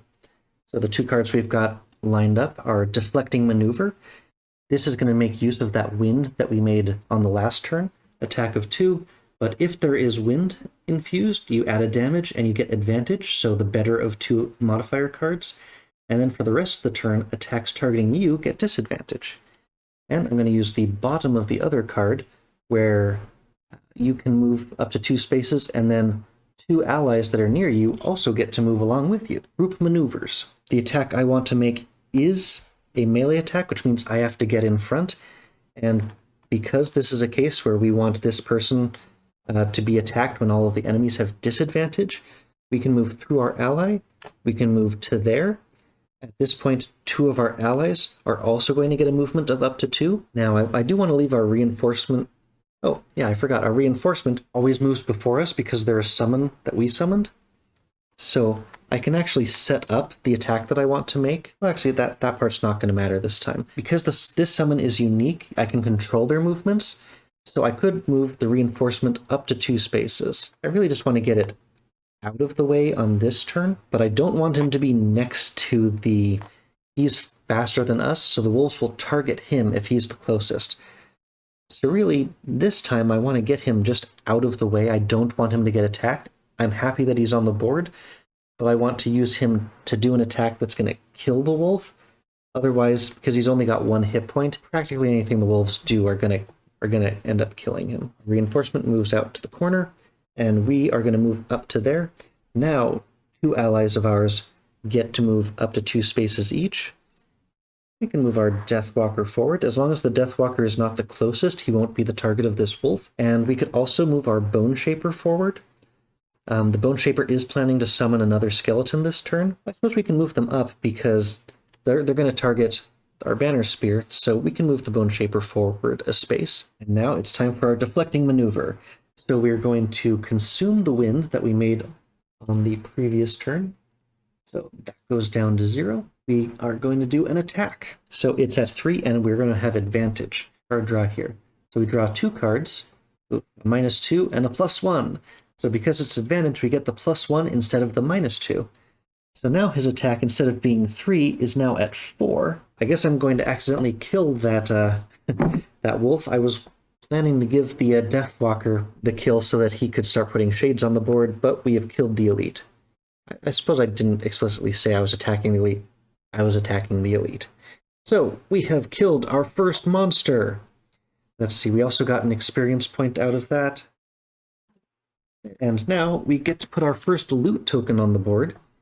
So where that wolf was, instead of dropping coins like in Gloomhaven, you get loot tokens. You can pick up the loot tokens by, if you stop on a loot token at the end of your turn, you automatically loot the space that you're standing in. Also, some ability cards have a loot command, allow you to pick up things that are on the board from the space you're in or are adjacent to you, sometimes even at longer range. That's it for our Banner Spear. Now it's the wolves' turn. So the elite goes first. They're always just going to move to attack 2. This guy has someone right in front of him that he's ready to attack. So now it's time for the first monster attack. I can just draw on that. Oh, a +2, but all attacks this round targeting our Banner Spear are at disadvantage. So we draw 2 and take the worse, and that second card was the miss. So that's the, no matter how good their attack was, it's reduced to 0. So no damage is done to our Banner Spear, thanks to his special ability he used. That's it for the wolves. The next one up is going to be the Deathwalker, and I'm only going super in-depth because this is the first time we'll have seen any of these cards. So I'm using Strength of the Abyss, but all cards have a basic attack of 2 and a basic move of 2 that you can use instead of the ability text. I'm going to use the basic move of 2 from Strength of the Abyss to move the Deathwalker onto that loot token, and then we are going to use Black Barrage, the top half. So that's an attack of 2 at range 4, and we made Darkness last turn, so this turn we get to consume it to add 1 to the attack, add 1 to the range, and get 1 experience. So this will be an attack of 3 at range of up to 5. So now he's making his attack of 3, and it's at range. So if he's lucky, he can kill the guy with 4, and that would put a shade on the board. That's something I like. He doesn't have any bonuses, an attack modifier deck, and he got a -1. So he's dealing 2 damage to that wolf. That wolf is regular wolf number 6 over into... Oh, I forgot to mark down that this wolf was dead. Dead. Blah. Hey, and he's automatically taken care of there. So he is attacking regular wolf number 6. Dealt 2 damage to it. It was a 3, but we got a -1. So now that wolf is at half health. That's it for our Deathwalker. So he's now done. All of his cards go into the discard. Let's see, the last one to go is our Bone Shaper. But I'll remember this time, the summons go before the regular ones. So instead of Bone Shaper, actually the first one to go is our Shambling Skeleton. He has a move of 2 and an attack of 2, so he may end up stealing the kill. So our Shambling Skeleton is going to move up and make an attack of 2 against that wolf. So this one's going to use the deck of the Bone Shaper. Oh, a critical attack. Well, that was straight up 4 damage. So now we go into this app, and he has done plenty of damage to kill Hound 6. So we get to put another loot onto the board where he was, and now he's out of the picture. Right now we get to put that shade on the board for our Deathwalker. Pop these out. So now we've got both the shade token and that new loot token are over there. I keep forgetting things. At the end of the Deathwalker's turn, he automatically loots that space because he moved onto it. We need to do a draw to see what loot he got. Sorry, I'm doing things out of order here. But he gets... Let's see, can you show me what that was? It's 1 hide. And that's something that goes into his personal resources at the end of the mission. So now to continue with our Bone Shaper's turn, this skeleton moved up and attacked. This is a basic summon, so all it does is it moves straight towards the closest enemy and attacks it. If there are no enemies, something that they added because the old summons weren't very great is if it doesn't have a target, you can choose to have it move towards the character that summoned it. Now it is time for the Bone Shaper himself to move. So he's going to use another one of his cards. He's going to summon another Shambling Skeleton. He's got a few of these summon cards, which is going to damage himself by 2 more, but his other card, we're using the bottom of Fell Remedy, so he'll heal himself for 1, but if an enemy has already died this round, which it has, he heals himself again, so he just cancels out. So now we've got another Shambling Skeleton on the board. Here comes skeleton number 2.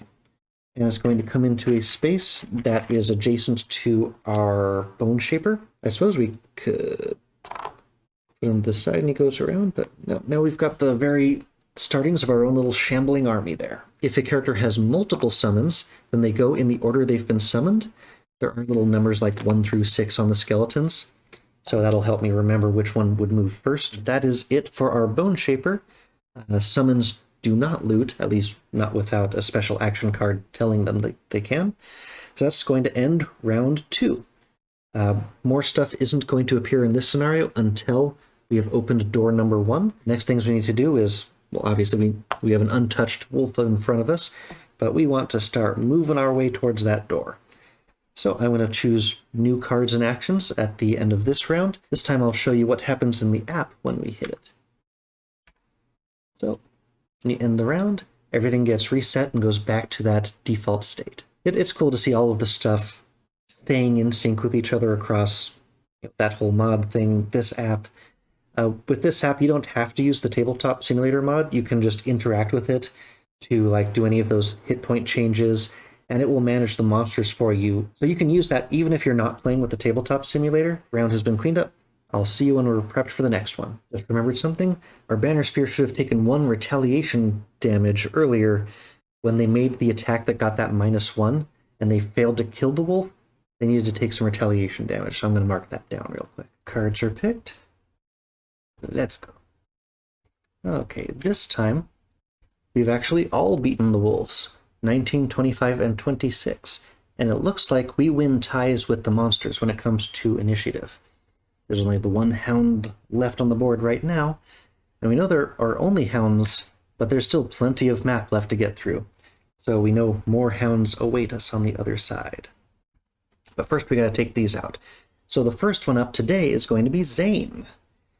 And what they've got is Shadow Step and Eclipse. So they can move 3 to a space, must end in a space with a shade, which is now right next to that elite wolf, make an attack. And then afterwards, we're going to run away up to 4 spaces. So Zane, who's over here, can move 3 into this space that does have our shade token in it. Now makes an attack of 3 against this wolf. Draw an attack. +1. Okay, so that means net that's 4 damage to our hound here. Boom, big strike. Right, and he has also marked it. Not going to punch out the card for that, but this is marked so that when he dies, he will drop a shade. And now we have 4 more movement. Let's get ready to open that door on the next turn. The faster I can get that door open, like if there's wolves, they will start just moving towards each other, and at least like it'll keep those skeletons engaged and moving towards somewhere with a purpose. So that's why I want to get that door open. That is our Shadow Walker's turn. He actually got to go first this time, but he's only got 2 cards left, so we know what he's doing next turn. After that, we're going to have to start doing some resting situations. The Banner Spear. So the Banner Spear today is going to be doing Regroup and Tip of the Spear. So Tip of the Spear is the important part here. This is the first of our combined maneuvers that we're going to be using. So our Banner Spear must be in the gray hex. Any ally can be in the blue hex, and then you hit both of the red hexes. There's sort of a tiny little dot there that's very hard to see, but that's like card enhancements, which we'll unlock later. Later on, we can make it so that this card can hit 3 spaces out in front of him. But it's also a good attack, but it's 3 damage with Pierce 3. This monster doesn't have any shield on it, but Pierce 3 is really good for those tough monsters that it's just hard to deal damage to. But I need to get into a position where I am, let's see, right in front of that thing with an ally behind me. Thankfully, there's already a skeleton in place to do that, so I want to move there. But I can't forget our reinforcement guy, because he's our summon. He moves first, but since we've completely blocked him out with other people, I can move him over to here. Maybe we'll just move him through the snowdrift later. I'm sorry, reinforcement guy, I've not been using you so much, but the skeletons are doing a pretty good job of that. And I'm only going to use that as a basic move. What the bottom of that card does is you can let 2 allies within range 3 get a movement of 3. So it's another one of those good get your allies moving. Probably what our Banner Spear would like to use right now, but I forgot it didn't have a move in front of that. So I have to use the basic move. I'll get onto that space with the shadow, and notably that loot token, so we'll be getting that at the end of our turn. And now it's time for Tip of the Spear. There's someone behind us, so we would hit these 2 spaces, including that elite wolf. It's an attack of 3 with Pierce 3. Okay, so that's 4 damage, which is going to be enough to kill our wolf, or the hound. I suppose these are not full wolves. There we go, and there aren't any left, so it flips that over. There are no enemies on the board as of this moment. So we are going to place down a new loot token where he was. So he moved, he attacked, those both go into the discard. At the end of the turn, he loots the space he was on. Yep, oh right, the shade. We get our second shade. Because our Deathwalker marked that wolf first, so there's another shade in that spot. Our Banner Spear has looted. Let's go to the Gloomhaven app and see what they got. 2 coins. Okay, 2 coins for our Banner Spear. I've got literal, like, metal Gloomhaven coins, too. Next up is our Bone Shaper. The summons move, but because they have no focus right now, the only thing we can do is we could have them move towards the Bone Shaper, but honestly, that's not going to help us. One's already next to it, and the other one is just going to get in our poor reinforcement guy's way. It would be nice if he got to move someday. So they're just going to stay put, and our Bone Shaper's actions are going to be... This was like planned out in case we got a miss or something. So his 2 actions, we are going to have him move 3 forward. There is no earth, so we can't get an extra couple bonus movement. And then he's going to heal himself for the number of his summons, +1. That's just going to get him back up to full health. And his movement, hey, what do you know? There's a loot token right there. Also along with the shade, but we're going to see what this last loot in here is. And what did he get? He got lumber. Yeah, that was the end of his turn, so that's the end of this round. Be right back when I've chosen what we're going to be choosing for the next round. Probably opening the door, but what else? we're back. Well, there aren't any wolves yet, but we're going to discover what happens when we open a door.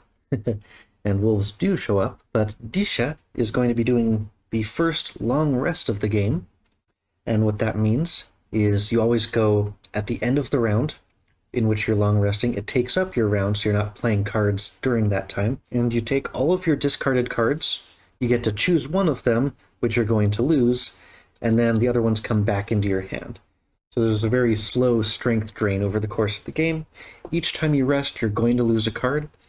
There's another option called short rest, where you lose a card at random. You don't have to spend the round resting. You can just shuffle up the cards, randomly lose one of them to your lost pile, and then the rest come back into your hand. So the benefits of long rest is that you get to pick the card rather than it being random, and also you recover 2 health when you resolve the long rest. But the ones who are going first are going to be Zane, the Deathwalker, because they have got Fluid Night and Dark Fog. Now I'm going to use just a basic movement from the bottom of Fluid Night. These are his last 2 cards. We'll probably be short resting next turn so that he doesn't get stuck. But we are about to open that door. So we move onto that tile with the first of our basic moves. And now we are going to open that door. So when door number 1 is opened, read section 2.1. This is another one of those nice things about the tabletop mod, because everything is scripted. Oof. Oh look, here's all of the stuff that's going to pop up. And it often gives you a link to whichever section just needs to be read, but I'm going to find that. I'm also going to, I'm sure that's going to give me the layout for what's going to pop up into this room as well. So let's go into the storybook, or I guess the section book as it's called, and let's find 2.1. Literally the first page. Howling in the snow. You've gotten through the more aggressive members of the pack, but that doesn't seem to have discouraged the others at all. These wolves must be hungry, having endured through the entire long winter, but you refuse to be their food. You have greater ambitions than to be a frozen skeleton on the side of the road, picked clean of its meat. Okay, so there are no more doors.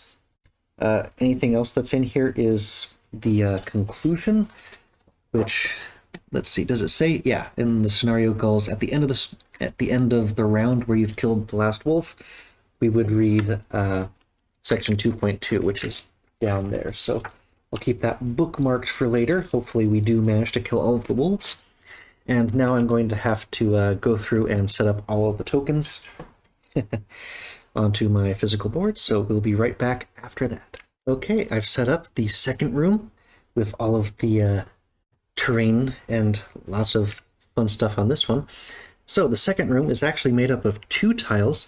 They're bridged together by these terrain sort of joiner things that mean that like we're ignoring the walls that would normally be in place between those 2 tiles, and instead it's bridged into one really enormous room. Now, for all of the other ones, we have some more difficult terrain snowdrifts, meaning you can move over them, but it costs 2 movement points instead of 1. We also have 1 blocking rock and a whole bunch of stalagmite obstacles that are going to make these wolves have to move around it. They're making extra sure to give us lots of time to deal with the near wolves, even like 1 at a time if we want to, before the other wolf pack gets up to us. We also have some new tile tokens here, which are pit damage traps. Traps always do, I believe it is 2 plus the level of the scenario in terms of damage. So in scenario level 1, yeah, they would deal 3 damage if you walk into them. If you push a monster into them, they'll take the damage, but normally they will choose not to move over traps unless there's no other way to reach our characters. Now there is one other thing. We actually have loot tokens that are scattered about this map. So if we reach and loot those, we can get some more additional bonuses when we get to Frosthaven proper. And there's 1 treasure chest over here, and it usually tells us what that means. Ah, okay, it's got a number 47 in the scenario book here. Somewhere in the main Frosthaven book, or in one of these things, that will correspond to an entry somewhere, and it will tell us what it means when treasure number 47 gets looted. So we've got plenty of loot to go after. We can loot the remains of the wolves as well. But now that we have found the not so aggressive members of the pack, we are ready to continue. I suppose there's one other note for here. Everywhere that it shows where a monster would spawn, there are 3 different colored boxes, and those correspond to the number of players. So like one of those is for 2 players, one's for 3, and one's for 4. Because I'm playing with 3 players, I'm using the one in the middle. Yeah, that's why I don't have wolves in those 2 spots up on the top, but I do have wolves in the other spots. And we were right in the middle of our Deathwalker's turn. He has done his first movement point, and I was waiting to see what was on the other side before I determined whether to move him further in or perhaps moving back. So because the closest wolf, we know the wolves are going to move 2 this turn, so as long as I don't move into that space, I'm not going to get hit by them. And in terms of what his Dark Fog does, it's an area of effect attack, and none of these wolves are grouped up. So because that's a loss card, meaning after you play it, it just goes straight into the lost side and you can't use it again for the rest of the scenario, I'd rather hold on to it. Dark Fog is overkill for a single enemy, so I'm not going to move within range to attack. So I'm going to move over there so I can't get hit by him, but I'm still moving into the room. We're trying to keep that momentum going forward. I've used 1 card. I'm not going to use what's on the other card at all. That's going to end our Deathwalker's turn. Who is next on our initiative? The wolves. Okay, so now you'll notice the wolves were inserted into the initiative right before the other people. They don't wait for other people. Even if you've already gone past their number in the initiative for this turn, they get inserted as close to where they would have been as possible. So the elite one goes first. It still has a movement of 2 because of the scenario's rules, and then the other ones go in order. So wolf number 1 here, because we've got the difficult terrain, it has to use both of its movement to get just 1 space closer. This is number 3. He has to go around these obstacle stalagmites. Back to the overhead. He has to go around those obstacles. And the last one is our closest wolf, who cannot quite reach us, so we don't get attacked by the wolves this turn. Next up is going to be Ison and the skeletons. Now they have targets again, so each one of them wants to move forward so they can move past the friendly banner spear there. And this other one can't get through there, but that difficult terrain is not in a pleasant spot for them. But otherwise they're basically stuck with all those people in the way. The Bone Shaper itself goes. I think I was just going to use a basic move here. Actually, I do have options. I do have one other thing I can do. I can use a basic move from the bottom of this card, but on the top of the other card, Eternal Torment, you can curse at range 5, and then as a separate thing, if one of your summons is adjacent to that target, you can have your summon do an attack, and it'll make some darkness. So what... Oh, hello again, Aurora. You've jumped up on the table, and I'm going to have to move you again as soon as you get within my grabbing range. You coming closer? You can choose to not be in a silly position. There we go. Okay, so our Bone Shaper can move forward the 2 spaces. You have line of sight. Line of sight is blocked by the walls, but as long as you can draw a line from one corner of the hex that you're in to the inside of the hex of your enemy without going through one of those walls, and we can do that because we can draw a line of sight through that open doorway. So we are going to curse the wolf. If we go back into here, that's one of the things we can do to these wolves. So this is wolf number 6. And 1 curse. Okay. And so what that does in real world terms, what that means is you shuffle that card into the deck. So when a curse card gets added to a deck, it gets added into the remaining attack modifier cards, but anything that was already in, say, the discard pile for that modifier deck doesn't get shuffled back in with it. It just gets put in with the remaining cards. And what a curse card represents is a miss, but it's like a bonus miss. And when that comes out of the deck, that attack fails, and then the curse card doesn't go back into the deck, it just gets removed. So it's a one-time extra miss. Those curses are nice little bombs that you shuffle into their deck, and if you're lucky, they may save your bacon later. That's our Bone Shaper's turn. Those go into the discard. Our Banner Spear is executing a long rest. I explained how that works earlier, but now they get to recover that point of damage that they took earlier. Okay, and that's the end of this round. Two of our characters are going to have to long rest because now Bone Shaper and Deathwalker are out, so now it's the Banner Spear's time, I guess, as well as the summons. It'd be nice if we could save our Deathwalker from taking some damage from that wolf who's creeping up. Let's see what we're going to do next in just a moment. And we're ready. So two of the characters are resting, and our Banner Spear is going first before the wolves.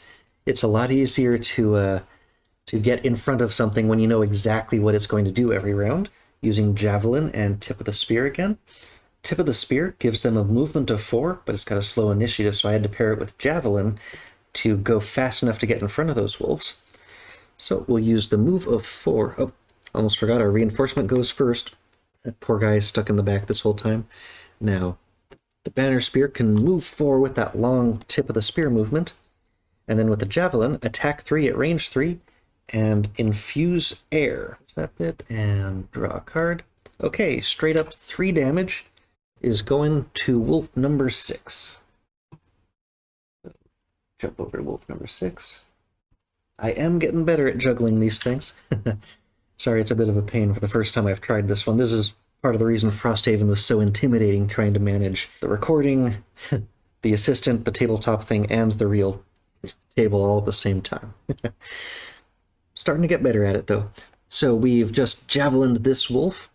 Also, because our Banner Spear went really fast, he's going to break the tie, so he's going to be the target of the wolf's attack instead of our Deathwalker. Banner Spear is now done. Those cards went to discard. Our other characters aren't even acting this round. They're just resting. So the wolves are going to go next. Each of them is going to move 2 and attack 2 if able. Now this wolf is past the snowdrift. And we've got number 3 going. They always go in numerical order, elite then normals. Now he's going to focus on our Banner Spear, and that means we've got an attack of 2 incoming.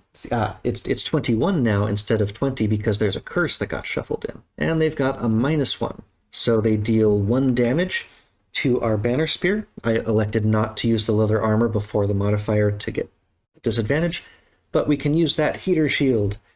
There you go. When you suffer damage from an attack, gain 1 shield for the attack. And each shield will cancel out 1 damage from the attack. So our Banner Spear does not take any damage. And we finally used our first item. So now we're going to execute not just the rest, but also the summons, in particular for our Bone Shaper.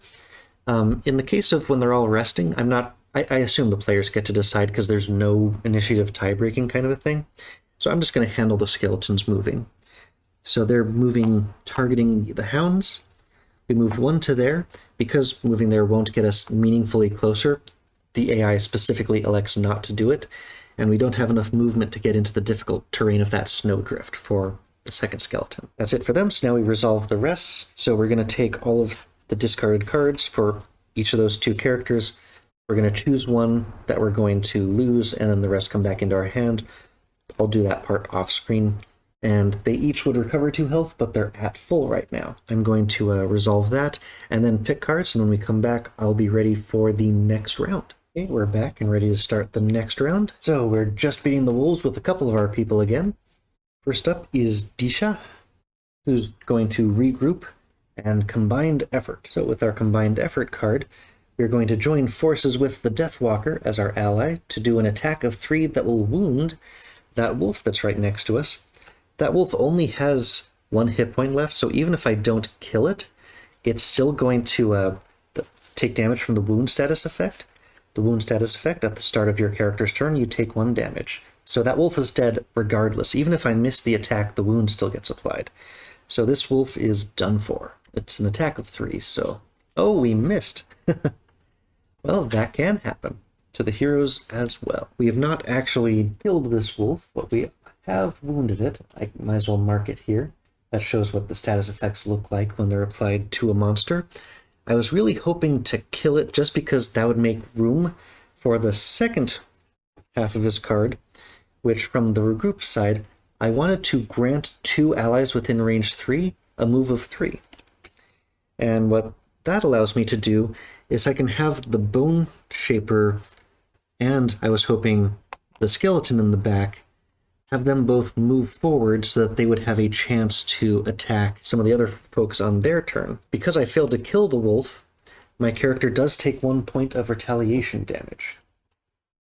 Okay, so that's going to end the Banner Spear's turn. Nothing more. Oh, right. Sorry. Those two allies get to move forward. Do I want to move the Deathwalker forward? The Deathwalker's plan this turn is just to place a whole bunch of shades.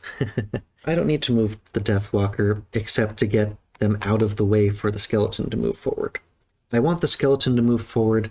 Yeah, I'm going to have the Deathwalker move out. I'm trying to think about how can I not be the target of that wolf? If I go up to there, maybe? Sure. So I moved them to there, and then another ally. I forgot about my poor reinforcement guy again. Maybe that's why he's in the back, but he should have moved forward too. And order my ally, the skeleton, to move forward and take up the space next to that wolf. Next up is our Bone Shaper. So the first of their summons to go is the one right next to it. It's going to make an attack of 2. Okay. Draw the attack card. Okay, no adjustments. And that means it's going to be able to kill that wolf because it only had 1 hit point left. So mark that damage down. Wolf is dead and gets replaced with a loot token. The one in the back is going to spend his full movement to move onto that difficult terrain. And now the Bone Shaper themselves gets to go. Let's see, the command here is not going to be as effective, but I do have that move of 3 on bottom of 1 card. Command the Wretched I haven't used yet, but it allows one of your summons to basically take another turn, basic move and attack, and if you have any darkness, you can give that attack some pierce. So I wanted to have that skeleton get another attack, but they're just too far away. Yeah, if you can't do the whole thing, I believe that means I'm not allowed to do it. So I think I just can't do anything with that card. So that is completed. Now, Bone Shaper's done, the wolves go. So they're still running towards us. And now they at least have a clear target for our Deathwalker, who hopefully will get out of the way again next turn. This one does get to move in and make an attack against the Bone Shaper. Yep, attack of 2. Oh, this one's a +1. So our Bone Shaper takes 3 damage. One of the things you can always do to stop damage is if you lose a card from your hand that can negate pretty much any one attack. This guy doesn't have a ton of damage. Actually, the one card he's got here is to prevent damage to his summons, which is why I wanted the summon out front here. So I was really hoping that that one attack would die. Anything but the miss card would have done it. Okay, so 3 damage to Ison the Bone Shaper. And I did them out of order that time, but the wolves are now done. And Zane is last up. So we're going to use 2 different cards that we've also not used yet, one of which is Eclipse. This is a lost card, which I haven't used many of those, but place 3 shades in hexes within range 3, so I can place all the remaining shades that we're allowed to have onto the board near these wolves. That's going to boost up our Deathwalker, and the bottom of the other card, instead of us moving, we can move 1 shade up to 5 hexes. But one of these ones in the back, we can move all the way to the front. I'm not going to try to get both of them up here, but I can put it directly on to that wolf that just showed up. And we can put the other 3 shade tokens down within range 3 of us. So one of the useful things would be to have them next to the wolves, especially like on that difficult terrain spot. Either on spaces where the wolves are, or spaces where we think we're going to be standing, are good spots to have these shades. I already have one next to that one. Yeah, let's just put it next to that elite wolf. And I moved the one from the back up. So now we've got our 4 shade tokens actually onto the battlefield in useful positions. But after using that card, it is lost. We're also going to make some darkness. I think that's going to end this round. I think we've only got a couple rounds left in this one, but we have to kill these remaining wolves. And our poor reinforcement guy, I kind of feel bad for summoning him back there and not using him, but we've been getting really lucky, and the battlefield's just been crowded. Okay, be right back with the next round's selections. So before I actually get into the selections, I'm going to process a short rest for the Banner Spear. They only have 1 card that's left in their hand here, and I don't want to spend the time doing another long rest Notably, because their hand was reduced, they don't have a lot of cards left. They've already lost one. One is permanently devoted to that summoned reinforcement way in the back. So I'm going to pick one of these at random, and I have not looked at what they were, so I've lost track. Maybe this one we lost. Tip of the Spear, that's a good attack. It's also our best move. So one of the things that you can do is you can take 1 damage to select another card at random. So instead of losing that card, only because it's our best move, and I kind of want to try to get those loot cards, instead we will lose Combined Effort. So we're going to take a damage, and we lost that one, and we brought the other 3 cards back into our hand. Okay, we are ready to start this next round. So this time our Banner Spear and our Shadow Walker have beat the wolves. First up for our Banner Spear, we are using Javelin and Tip of the Spear again. These are quickly becoming 2 of my favorite cards. The Javelin, an attack of 3 at range 3 is just a really good attack. And then a movement of 4. Let's see. Oh, I can't quite reach the other wolf as I thought in the beginning. That's 4 away. Slightly misjudged that one, but that just means I have to attack the wolf that is closest to me. The one that is just on the other side of the Bone Shaper. So there's going to be an attack of 3 against that wolf. Oh, -1, so that means we dealt 2 damage to wolf number 1. So go back into our helper window. 2 damage. That one's down to half health. Now, what's up next? His movement of 4. I feel like I'm going to be sending the Banner Spear out to just be doing some looting. Honestly, they don't have a lot of cards left, so maybe I'll take them out of the battle and let the other characters shine for a little bit. So I can move through my own allies quickly. I completely forgot about a loot again, because the Bone Shaper moved there last turn. Let me draw a loot card for the Bone Shaper real quick. That's a Lumber +2. Ooh, okay. Didn't know that the resources also came in different quantities. And now it is Zane's turn. Disha is finished up. Almost forgot my reinforcement again. He'll make it to the battle someday. Okay, now Zane managed to beat out the wolves.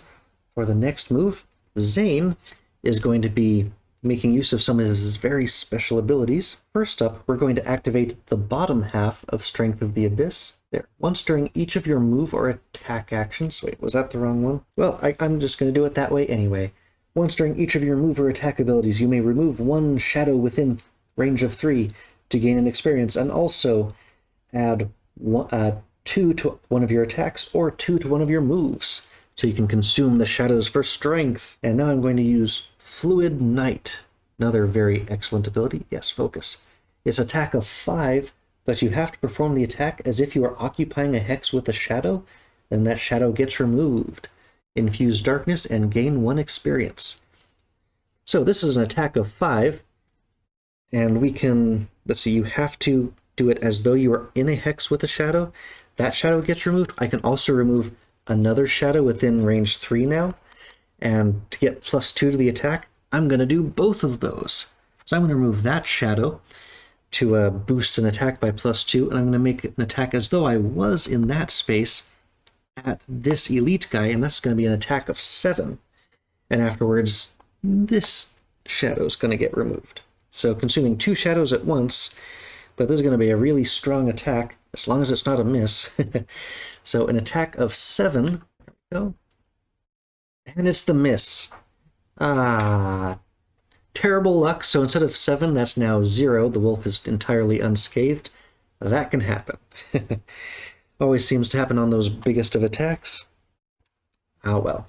We do still get to re-infuse darkness, so the one that was already fading is now back. So the Deathwalker completely whiffed, consumes 2 shadows to do nothing, and I feel sad.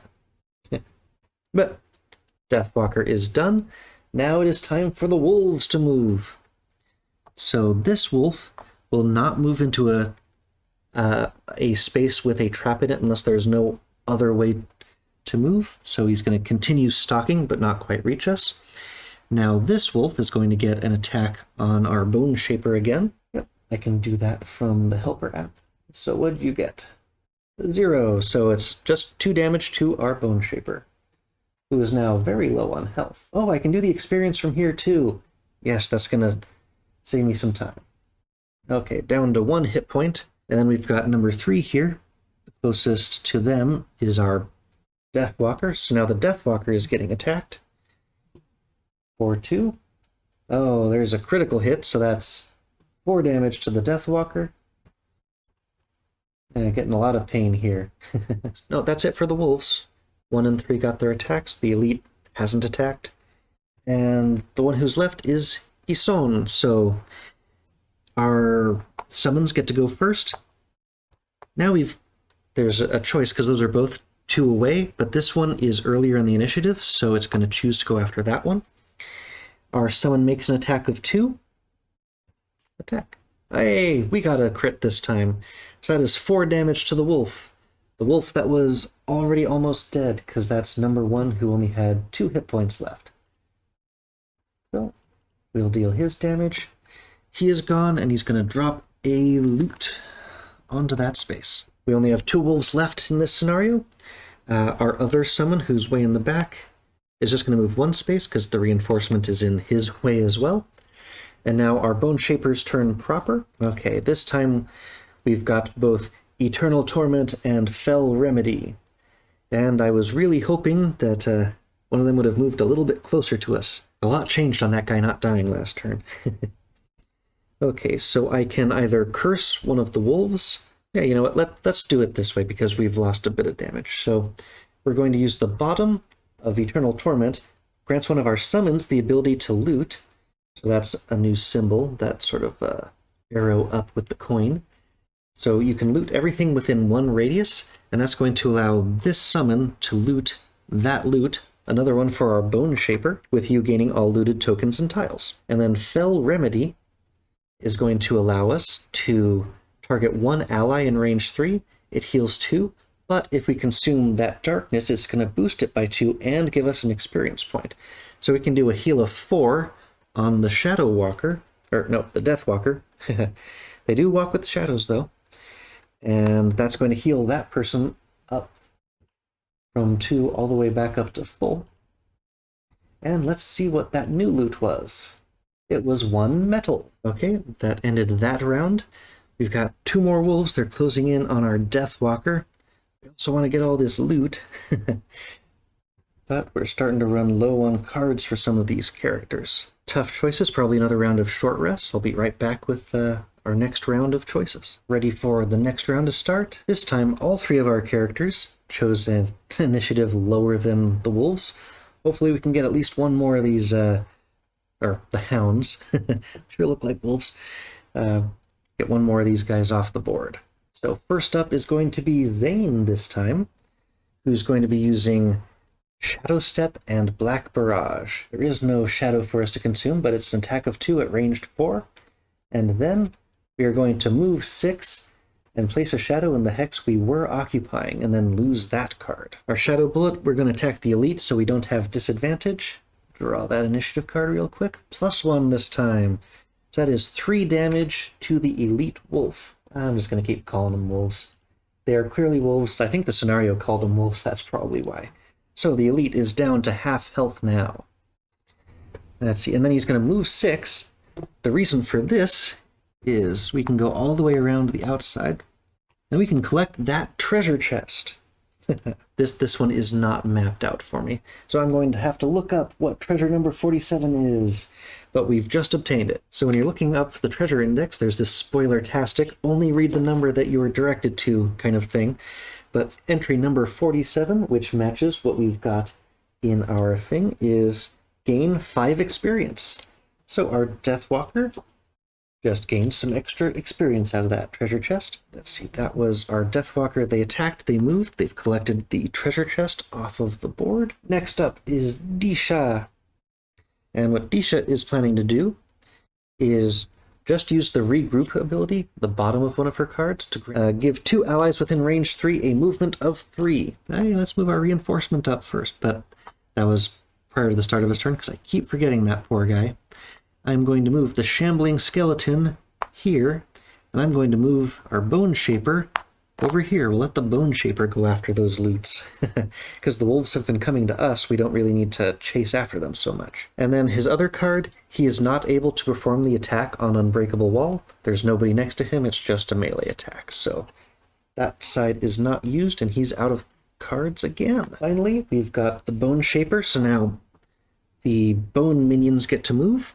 First up, we've got an attack of 2 on the regular wolf, number 3. Select over here, there we go. Attack of 2, down to 1.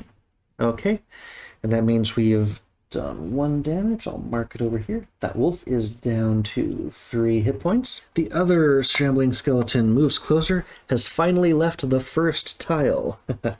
Now, the Bone Shaper proper, we've got Malicious Conversion and Command the Wretched.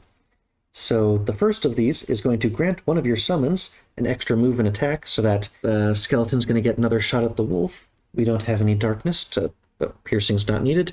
And the other one's just going to give our Bone Shaper a move of 3. So the Bone Shaper can loot another tile. It's 2 for that difficult terrain, and we've made it to another loot. What loot have we looted this time? 2 more coins. Well, the other 2 coins went to someone else, so now our Bone Shaper has 2 coins. It's the attack, so we've got to do an attack on that wolf again. This one's a +1, so this did 3 damage to that wolf, and that is going to finish off the regular wolf. Oof. And I guess I could have kept that loot token out. Now we only have 1 heavily injured elite wolf left in this scenario. We're also getting pretty low on cards. If you don't have enough cards to rest, then you're exhausted and that character is out of the scenario. Bone Shaper's turn is done, and now the remaining wolves get to go. But we've only got this one, so who is closest? Let's see, 1, 2, 3, 4. So it's between our Banner Spear and the skeleton. Banner Spear went first, so that is the target. And if we had any push abilities, we could push the wolf into one of those 2 traps that's right next to him. And that could be used to finish off that wolf really nicely. But this round is now over. This may be the last round, because that wolf is looking pretty thin. I'm probably going to have to resolve some more rests too, so I'll be right back after I've done that. Okay, we're ready for what I'm pretty sure is going to be the last round. This wolf is so dead through so many different methods. First up is going to be our Banner Spear, and that slow-moving reinforcement has finally made it. Because he goes first, he has met the elite wolf. He doesn't actually have an attack, but that is okay, because we are finally going to use Unbreakable Wall. So we're just going to use a basic move from the bottom of Javelin. That's not important. But Unbreakable Wall, another maneuver. So we have to be side by side with our ally, and then we can attack the 3 spaces in front of us. We do 3 damage and do a push against everything in front of us, and it's not even a loss card. We even get an experience out of it. So our Banner Spear is just going to move up next to the wolf, and now we can attack those 3 spaces, but there's only 1 wolf. Even if we don't kill it, I can push the wolf into the pit, and that'll be enough to get the kill for us. A +2. It's 5 damage to this wolf. This wolf is exceedingly dead. Let's mark that off over here. 5 damage. Poof. All the hounds are now gone off the board. And I doubt I'm going to get a chance to loot all of these with the remaining characters. But no more wolves. And that means we've met our victory condition, which was all enemies are dead. At the end of that round, we get to read the section, and that's also going to be our victory conditions. Haha. So we're almost there. Banner Spear has completed their turn. Pretty much out of cards as well. Let's see, our Deathwalker is next. So the only thing we could do in this last turn was try to move towards loot, but we're not going to reach it with them. So it was also about to run out of cards and exhaust that way. That didn't happen. And the last one up is going to be Ison, who has a Fell Remedy and a Transfer of Essence. Really, we can heal an ally, but the only thing that's going to happen here, the skeletons can't really do anything, so we're just going to use a basic move and loot one more time for our Bone Shaper. So one more loot for the Bone Shaper is 2 more coins. I want to get as much loot as I can. All of this is basically going to go towards buildings and equipment and that kind of thing. That's the last person in the round, and we have been victorious. So I can read that last section. Let's see, yeah, that's the scenario. This is the section book. With enough of the pack slain, the rest slink off back into the white wasteland. But there is no time for celebration, no cheers to mark your victory. You still need to get over the next ridge before nightfall, and all you've done is tire yourself out. The caravan trudges forward. Some of its members nod solemnly to you as they pass, a thanks for keeping them alive just a little longer. This brutal place has not won today, but there is always tomorrow. Rewards. You should now be ready to take on Scenario 1 on the following page in the scenario book. Do not perform an outpost phase until you've completed Scenario 1. So the outpost phase is, like interacting with the town, building stuff. We're not at the town yet. We have to do Scenario Sun, which we sort of spoiled ourselves when we revealed it was a town in flames. So it looks like we're going to have to help the town out a little bit before we can interact with it. But we were finally victorious in Scenario 0. It took a bit of time, but it does do a good job of showing, like you opened a door, you've shown like how to use all these different terrain types. You probably had to deal with this difficult terrain, and it also demonstrated how these things can be used to like interfere with the monsters that you're working with, how to dodge traps. And it forced you to take specific cards, I think, to sort of demonstrate what the classes can do. Definitely, if I was completely new to any of these Haven games, I think I would have appreciated that, and that would have helped me out. So I'm not going to knock them for doing it. In the next episode, we will finally actually arrive at Frosthaven. We have done our tutorial. We even got some bonus resources from when we get to the town. Even with my frustrations with, like, it's just because I'm managing a few different things that I got a little bit, I'd say, frustrated at times. And I still had a bunch of fun playing all of this. It's just navigating the different windows. I think I've made it a bit more complicated than I need to. I'm really, really on the fence about whether I should just go straight into Tabletop Simulator, just use this going forward, because like I can zoom in really close. I think this is easier to work with, or at least like it's going to make a better presentation experience. I don't know. I really do need feedback as to what do you think about like using the table thing, or like the actual table and the tokens versus, it's definitely easier. There's no cleanup. I can just hit save state, and I don't have to, open up the entire box and everything. It's definitely going to be a lot less work, which is therefore going to make it easier to play if I switch over to that. But there's that whole feel of, having the things on the table, having, the camera showing all the stuff going on, versus having that happening in a virtual environment. There's really big trade-offs there. I definitely got better as the night went on about swapping between the tabletop one versus having, like, the app view. I was getting better, and I also was learning as I went. Now I know I can do the experience in there. I'm really torn about how I should go moving forward with this. I'm feeling like I should just switch to Tabletop Simulator.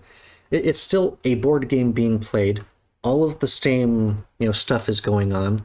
At least in like the morality cost. I bought the game. I am fully, have no qualms about playing it in the virtual form. So it's more about what's the better presentation experience. I think it's going to be a better presentation experience if I move into virtual. Maybe like a higher resolution camera to make this, make these things more discernible from each other, like the rocks from the snow. I don't know. I do want to play like on the table, but I've got maybe the 6 other games handle that. And just for this one, because there's so many things to juggle for the moving parts, that it makes sense. I can allow one of these to be virtual. I at least gave it an honest try, trying to get everything to work in the real world. So I definitely want feedback on that, whether you think I should try to make this work, maybe I can clean things up a little bit better, make it easier to go between the different modes. Fewer like misclicks on my little side half keyboard here that I'm using to swap between stuff. As always, get better with time and practice. And this is definitely the kind of thing where I'm definitely going to keep playing this game a ton. I love this game. I had fun. I hope after editing all of this turns out and is entertaining. This is the last of the games of the wheel to introduce, so after this, I can finally start spinning the wheel and we won't know what's going to come out next. I'm also looking forward to that. Whatever game we're playing on the next episode, hope to see you next time. Bye-bye.